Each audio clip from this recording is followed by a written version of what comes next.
Joia, meus irmãos, continuando aqui, nosso 7º dia de aula, aula de teologia sistemática 2, último bloco, tá bom? Então agora na página 167, lê para nós, Júnior, por favor, o primeiro, segundo, terceiro, quarto parágrafo. Eu não sei se o seu livro vai estar na mesma ordem, né, Júnior? Peraí, qual que é o parágrafo aí? Em Isaías 48:16. Peraí. Eu acho que a página do seu livro é o seu livro. Achei. Pode ler, então. Em Isaías 48:16, aquele que fala, ao que tudo indica, o servo do Senhor, afirma: agora o Senhor Deus enviou a mim o seu Espírito. Aqui o Espírito do Senhor, assim como o servo do Senhor, foram enviados pelo Senhor para uma missão particular.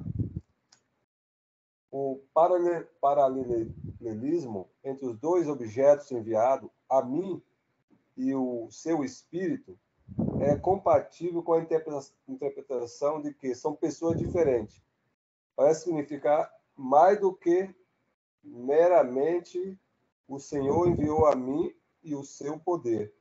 Na verdade, do ponto de vista completo do Novo Testamento, que reconhece Jesus, o Messias, como verdadeiro servo do Senhor, predito nas profecias de Isaías 48:16, carrega implicações trinitárias. Aspa. Agora, o Senhor Deus enviou a mim o seu Espírito. Fecha aspas. Enviou a mim e o seu Espírito. A mim e o seu Espírito. Ser dito por Jesus, o Filho de Deus, menciona as três pessoas da Trindade.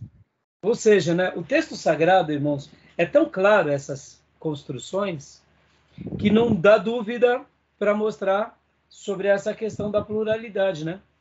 E agora leia para nós também as primeiras frases aqui do Além do Mais. Além do mais, diversas passagens do Antigo Testamento a respeito do anjo do Senhor subentendem uma pluralidade de pessoas em Deus. A palavra traduzida por anjo, hebraico malak, significa simplesmente mensageiro. Se esse anjo do Senhor é um mensageiro do Senhor, ele é então diferente do próprio Senhor. No entanto, em algumas passagens, o anjo do Senhor é chamado de Deus ou Senhor. Vários versículos. Ou seja, e aí a gente já trabalhou isso em classe, a gente já falou um pouco sobre essa questão, mostrando que o anjo do Senhor era o próprio Filho, era o próprio Jesus, ou seja, era Deus. Era o próprio Deus aparecendo entre eles. Beleza até aí, meus irmãos? Tudo bem? Até aí, tranquilo? Estou vendo que os irmãos estão mais tranquilos com relação a essa temática, né? E o livro ele vai ser bem completo, ele vai trazer bastante luz, né, sobre essa questão. Vamos ler agora a página 168. Gil, leia para nós 2. A revelação mais completa da Trindade no Novo Testamento. Revelação. Ok. A revelação mais completa da Trindade no Novo Testamento. Quando começa o Novo Testamento, entramos na história da vinda do Filho de Deus à Terra.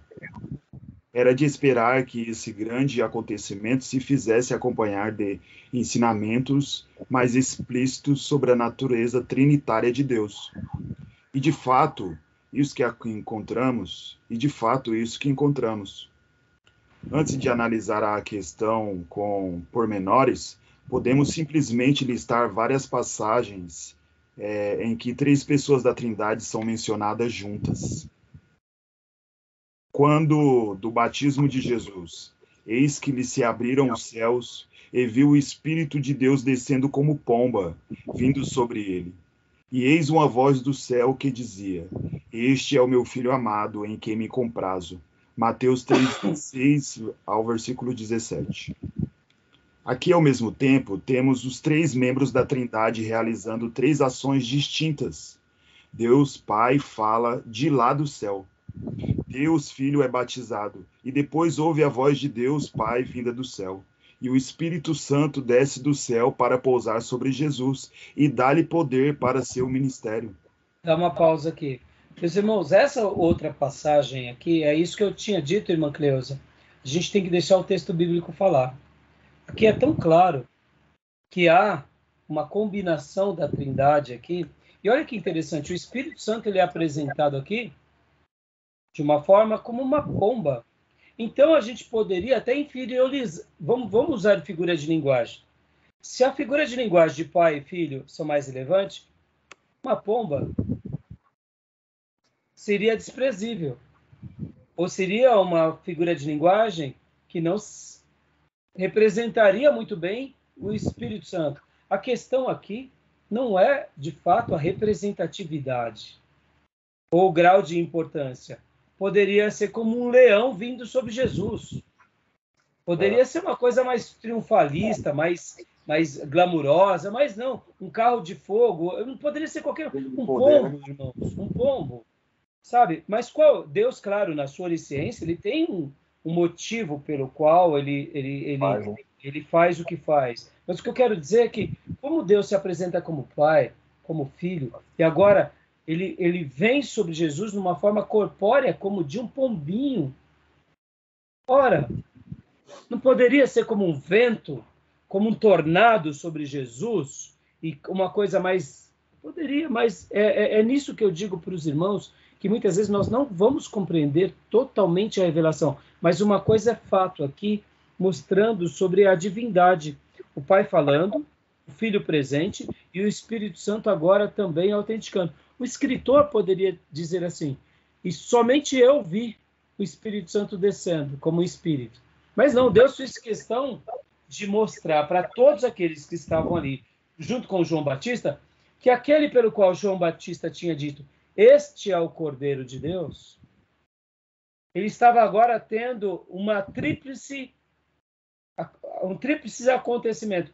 Ele era o Cordeiro, mas ele também é o próprio Deus. O Pai estava falando, e o Espírito Santo estava autenticando. Agora eu pergunto, por que um fato tão glamuroso como esse marca o início do ministério de Jesus? Trindade.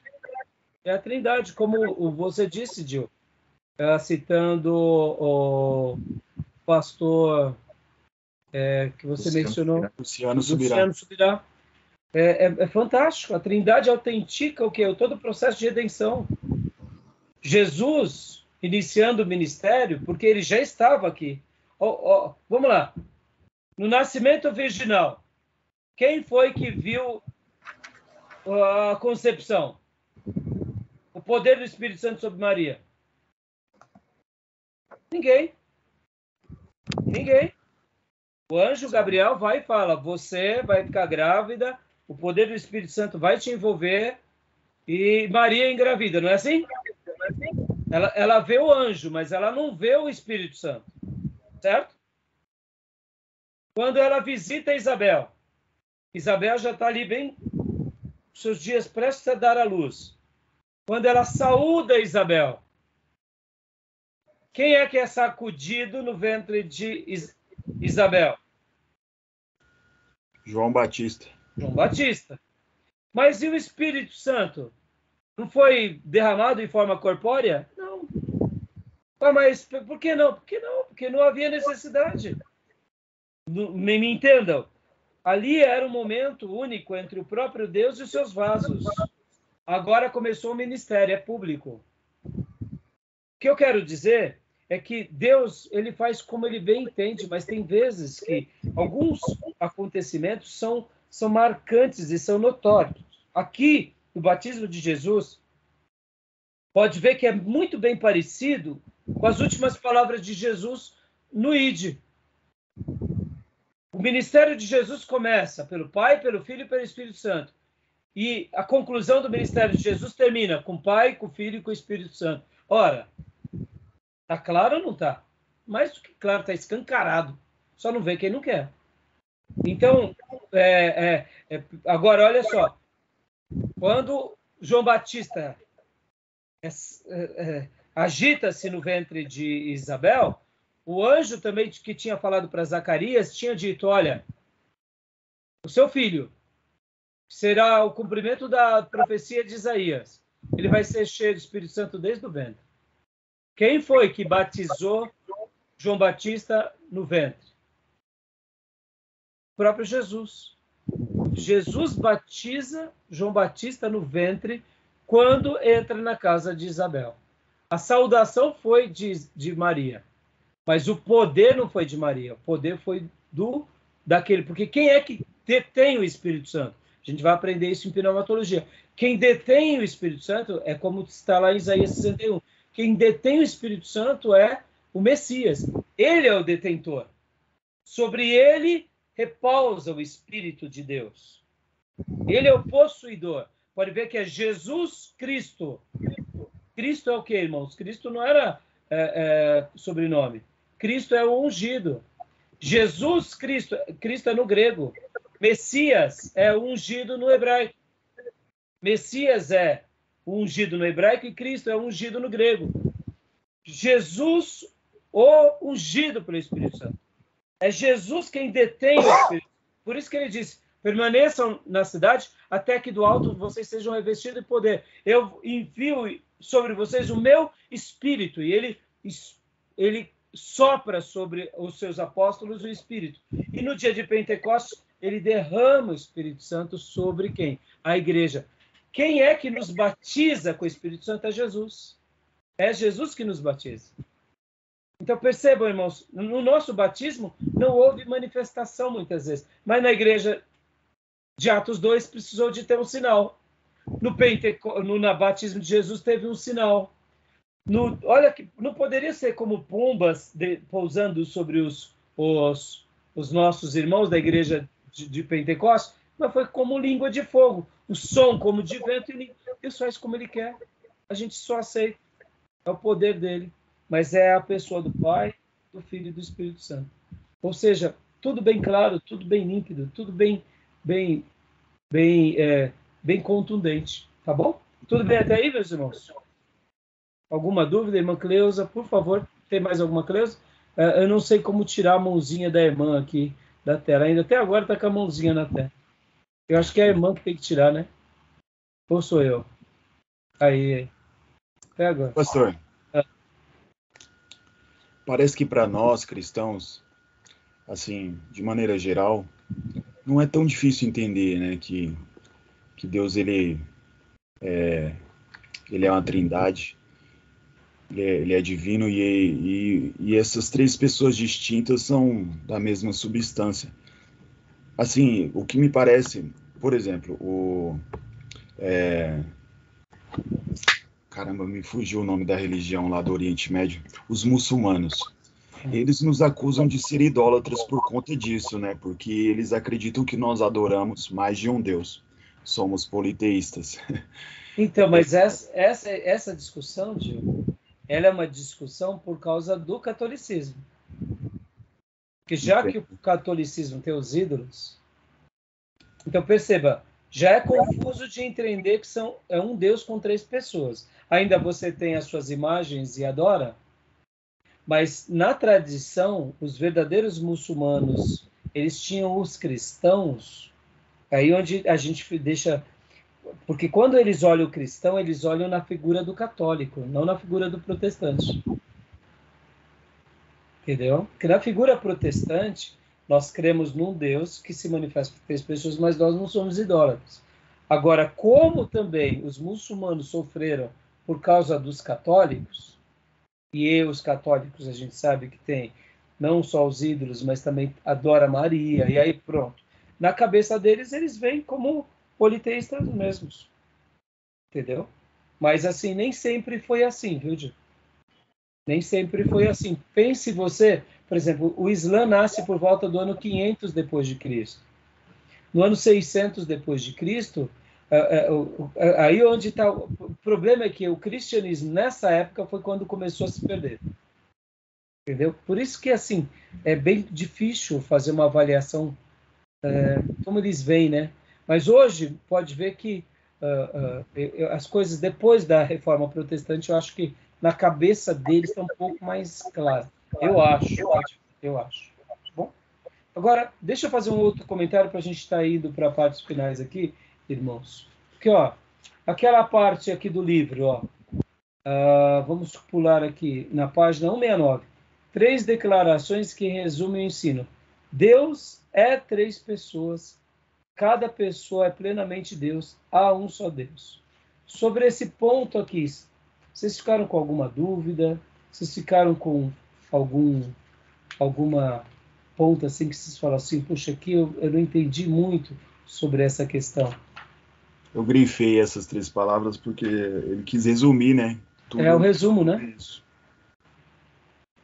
Vocês têm mais alguma parte do livro que vocês fizeram alguma anotação que gostariam de tirar dúvidas? Porque, assim, eu queria, assim, trabalhar com vocês, mas eu estou vendo que vocês, de uma forma bem legal, estão compreendendo com bastante exatidão e não estão tendo dúvidas sobre essa questão. Tá tudo tranquilo? Tranquilo, pastor. Tá? Então, para eu poder então entrar nos apontamentos finais, deixa eu fazer aqui algumas observações do livro. Ó. Vamos abrir aqui. Vamos assim, ó. Deus é 3 pessoas, página 69, tá? Até aí, ele vem falando que o fato de ser Deus 3 pessoas significa que o Pai não é o Filho, são pessoas distintas. Significa também que o Pai não é o Espírito Santo, mas são pessoas distintas. E significa que o Filho não é o Espírito Santo. Essas distinções se mostram em várias passagens citadas na sessão anterior, bem como em muitas outras passagens do Novo Testamento.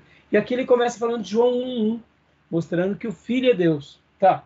Agora, onde eu queria fazer algumas observações é aqui com vocês. Ele vai falar aqui no 1, 2, 3, 4, no 5º parágrafo. Alguns já questionaram se o Espírito Santo é de fato uma pessoa distinta e não simplesmente o poder ou força de Deus em ação no mundo. Mas as evidências do Novo Testamento são bem claras e fortes. Primeiro, há os diversos versículos mencionados acima, que o Espírito Santo é revelado em coordenada relação com o Pai e o Filho.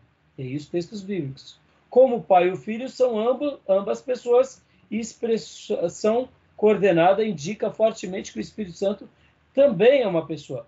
Depois, há trechos em que o pronome masculino ele, no grego ekeinos, se refere ao Espírito Santo, o que não seria de esperar em face das regras de gramática grega, pois a palavra espírito é neutra, não masculina.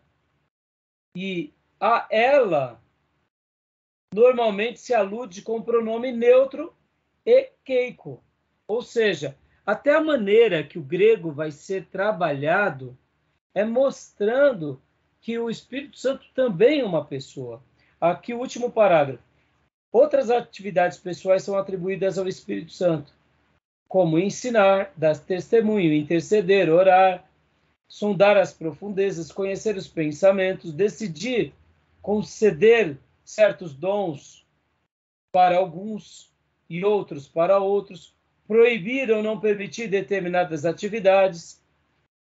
E muitas vezes no Antigo Testamento e no Novo Testamento, avaliar e aprovar um proceder sábio e se entristecer diante do pecado dos cristãos. Ou seja, o texto no Novo Testamento vai mostrar que o Espírito Santo é tanto uma pessoa que as evidências são tão contundentes que chamá-lo de força e poder é uma ignorância sem tamanho. Então, tudo bem até aí, irmãos? Pode ver que, por exemplo, só vou dar uma citação. E o Espírito Santo disse, separai-me a Barnabé e a Paulo. O próprio Pedro dizendo, vocês não mentiram a mim, mas mentiram ao Espírito Santo, com Ananias e Safira. Então, as evidências são as mais contundentes. Então, não é uma força cega, né? Não é uma força, é uma pessoa, né? Exatamente. Então, agora aqui, o que eu queria também destacar aqui, irmãos, era essa última, antes aqui do 2, né, na parte 171 tem o 2, né? E tem ali, embora tantas passagens distintas, embora tantas passagens distinguam claramente o Espírito Santo dos outros membros da Trindade, 2 Coríntios 3,17, se revela um versículo desconcertante. Ora, o Senhor é o Espírito. E onde está o Espírito do Senhor, ali há liberdade. Os intérpretes, muitas vezes, supõem que o Senhor aqui só pode ser Cristo, pois Paulo usa frequentemente Senhor para referir-se a Cristo. Deixa eu fazer uma explicação aqui que é muito importante. Vocês têm que lembrar que o Novo Testamento foi escrito em grego. Kyrio. E a palavra para Senhor no grego é Kyrios. Kyrio. Que é a mesma correspondência Esse é para Jeová. Para Jeová, ou eu sou o que sou, lá no Velho Testamento. Positivo. Isso, olha só que interessante. Na versão da Septuaginta, aquela versão dos 70, quando foi feito a versão para o grego, o eu sou o que sou era traduzido como Kyrios. O que é Kyrios? Kyrios é esse título de nobreza, que era a mesma coisa de dizer que César é senhor. Então, por exemplo, no português, nós não temos essa distinção. É o senhor Manuel da padaria e é o senhor Luiz Inácio Lula da Silva, que é o presidente da República. É senhor para os dois. Mas na língua inglesa temos a distinção. Temos o Mister e temos o Lord. O príncipe Charles, que agora se tornou rei Charles, ele é o Lord Charles. O Charles Tecelão é o Mr. Charles. Então eu vou lá no Tecelão falar com o Mr. Charles, Mr. Charles. Mas quando eu vejo o rei entrando, é o Lord Charles. Há uma distinção. No português, não. Então, no grego, todas as vezes que Paulo e os escritores estão falando sobre Senhor, eles estão chamando de Kyrios. Eles estão chamando de Senhor. Eles estão chamando de eu sou. Então, quando eles falam Jesus Cristo é o Senhor, eles estão dizendo Jesus Cristo é Jeová. Jesus Cristo é o eu sou. E o próprio Jesus, lá em João, com várias vezes, ele fala, eu sou. Antes que Abraão existisse, eu sou. E o que ele está dizendo? Jesus estava dizendo o mesmo termo para os judeus. Antes que Abraão existisse, eu sou a pessoa. Eu sou essa pessoa. Ele poderia até estar usando a própria transliteração, que era pouco usada para os judeus, dizendo, eu sou Jeová. Por isso que os judeus ficavam furiosos com Jesus. E agora, olha que curioso. O cego de nascença reconhece que Jesus é Deus. Mas os fariseus jogaram para fora o cego de nascença. Por quê? Porque tinham dito que ele curou. Foi adorado, então, né? Então, essa compreensão ela é muito importante. E, irmã Cleusa, essa parte aqui, olha só do livro, olha só. Então, continuando aqui o texto, né? Mas provavelmente não é esse o caso aqui, pois a gramática e o contexto nos fornecem bons argumentos para dizer que este versículo tem melhor tradução com o Espírito Santo como sujeito. Ora, o Espírito é o Senhor. Nesse caso, Paulo estaria dizendo que o Espírito Santo é também Javé, ou Jeová, o Senhor do Antigo Testamento. Repare o claro pano de fundo do Antigo Testamento que se revela nesse contexto a partir do versículo 7. Teologicamente, isso seria bastante aceitável, pois, sem dúvida, se pode dizer que assim como Deus é Pai, é Senhor, Deus Filho é Senhor, no pleno sentido de Senhor, no Antigo Testamento, como o nome de Deus, também o Espírito Santo é chamado Senhor no Antigo Testamento.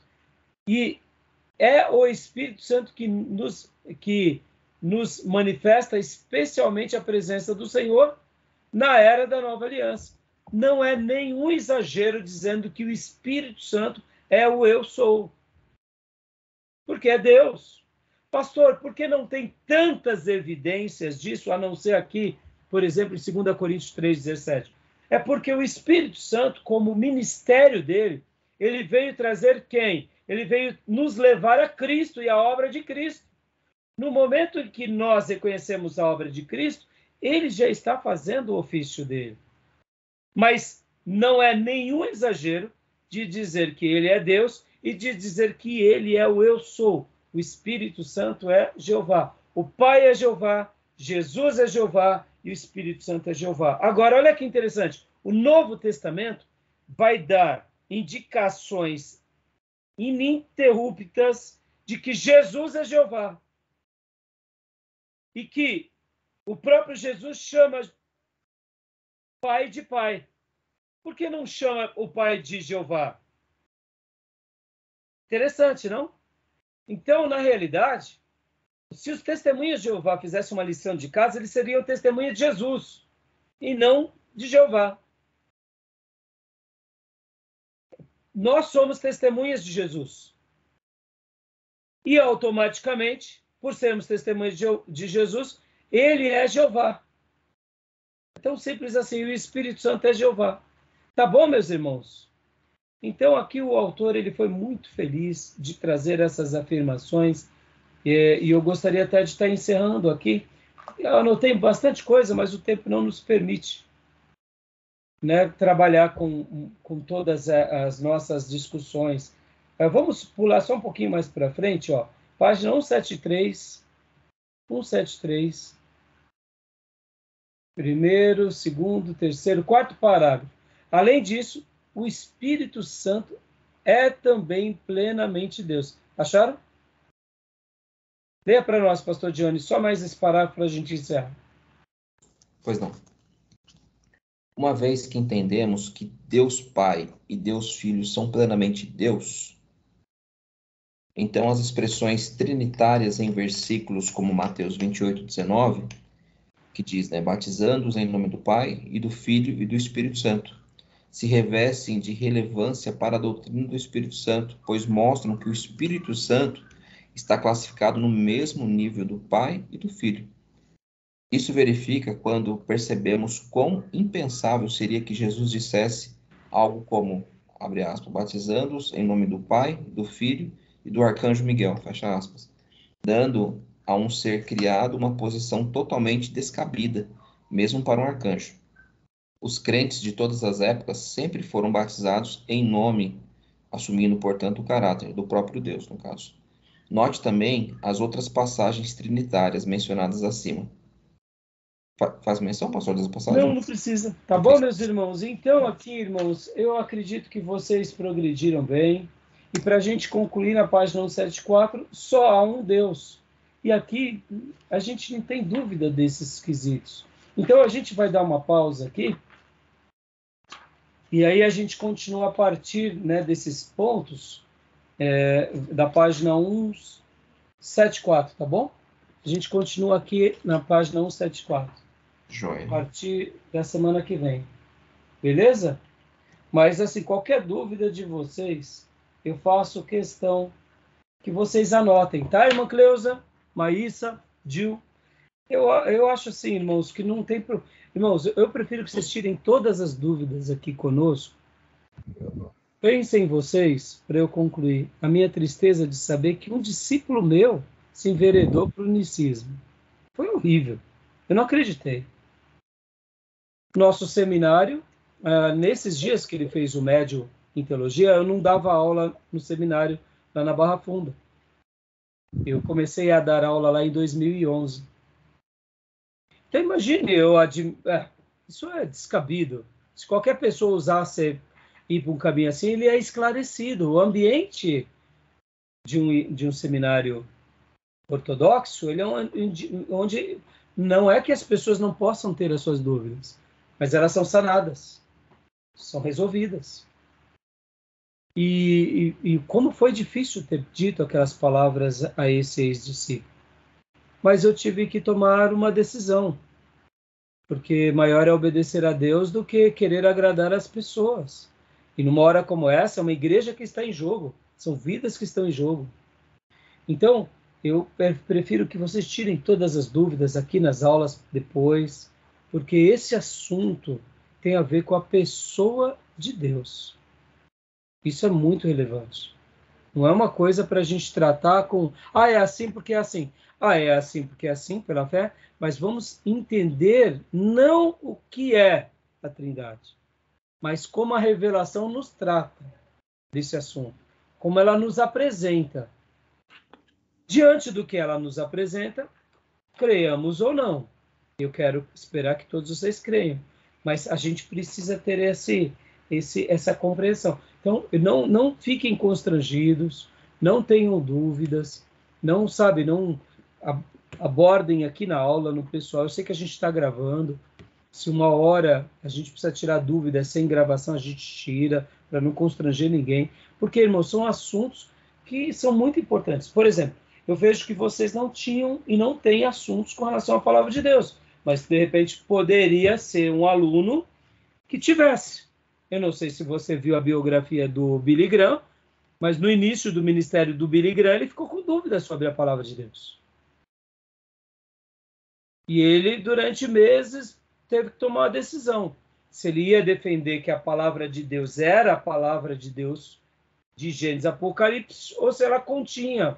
E ali ele teve que ser esclarecido. Graças a Deus, Billy Graham tomou o passo de defender a Bíblia, e eu creio que o Espírito Santo de Deus honrou ele, né? Ou não? Atraindo milhares de vidas. Mas quantos não são seminaristas que se enveredam para o liberalismo? Que a palavra de Deus contém, que a Bíblia contém a palavra de Deus, mas ela não é. E aí pronto. Então, meus irmãos, a gente tem que fazer algumas escolhas. Eu fiz as minhas e eu quero poder passar para vocês e para o maior número de pessoas. E, né, então, assim, não tenho medo de tirar aí as dúvidas, tá bom? Então, nós teremos ainda a 8ª aula sobre a Trindade e a 9ª aula e a 10ª aula nós estaremos concluindo o livro. Beleza? Tá bom? Fechado? Alguma dúvida? Não. Não? Não. Tá bom. Tá joia? Então me procurem no particular, porque é legítimo as dúvidas, tá, meus irmãos? Claro. Beleza? Claro. Então, meus bom. irmãos, que Deus abençoe. Uma excelente quarta manhã para vocês e, querendo Deus, nos vemos na quinta, com a graça de Deus, tá bom? Amém. Graça e paz, meus irmãos. Graça e paz. Graças Deus a abençoe a todos os E uma irmãos. boa noite para os meus irmãos. Muito quente. Uma noite quente, com Abençoe. bastante água. Só Jesus. Deus abençoe, meus irmãos. Amém. Deus abençoe, gente. Graça e paz. Amém. Passa aí para o